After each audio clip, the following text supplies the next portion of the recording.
पहला चुनाव देख रहा हूं जहां विपक्ष जीत का दावा नहीं कर रहा है। आज सपा की स्थिति ये है कि यहां हर घंटे उसे अपने उम्मीदवार बदलने पड़ रहे हैं। जिन सीटों को कांग्रेस अपना गढ़ मानती थी, वहां भी उसे उम्मीदवार उतारने की हिम्मत नहीं हो रही है। यहां उत्तर प्रदेश में 2 लड़कों की जो फिल्म पिछली बार फ्लॉप हो चुकी है, उस 2 लड़कों की फिल्म को इन लोगों ने फिर से रिलीज किया है। मुझे समझ नहीं आता, अरे काठ की हांडी को ये इंडी गठबंधन वाले कितनी बार चढ़ाएंगे। साथियों, अब हम भारत को विकसित राष्ट्र बनाने के मिशन में जुटे हैं। वहीं दूसरी तरफ जो हमारे विरोधी हैं, वो क्या कर रहे हैं?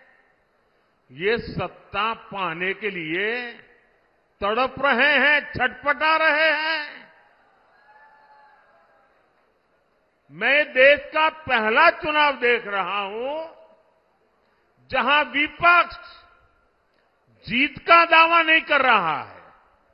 किसी विपक्ष के नेता से आपने सुना कि भाई उनकी सरकार बनेगी? सुना? कोई बोलता है? बल्कि विपक्ष सिर्फ इसलिए चुनाव लड़ रहा है ताकि भाजपा की सीटें 370 से कम की जा सके और एनडीए की 400 से कम की जा सके, इसके लिए लड़ाई लड़ रहा है। आज सपा की स्थिति ये है कि यहां हर घंटे उसे अपने उम्मीदवार बदलने पड़ रहे हैं। ये लोग उम्मीदवारों तक का फैसला नहीं पा रहे।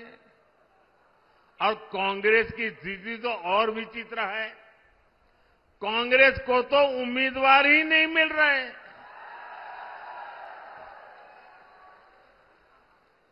जिन सीटों को कांग्रेस अपना गढ़ मानती थी, वहां भी उसे उम्मीदवार उतारने की हिम्मत नहीं हो रही है।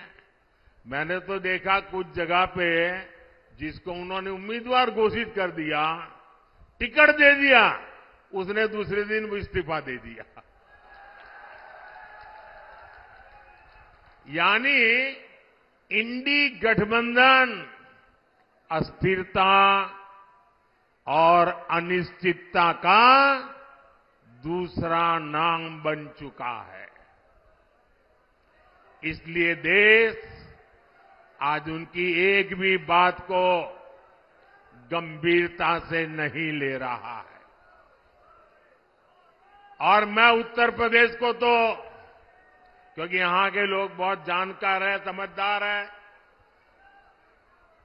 आपको याद होगा पुराना, यहां उत्तर प्रदेश में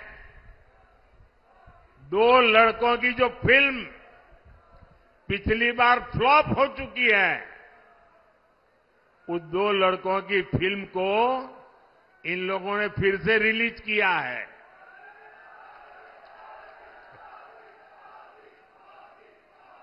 मुझे समझ नहीं आता, अरे काठ की हांडी को ये इंडी गठबंधन वाले कितनी बार चढ़ाएंगे।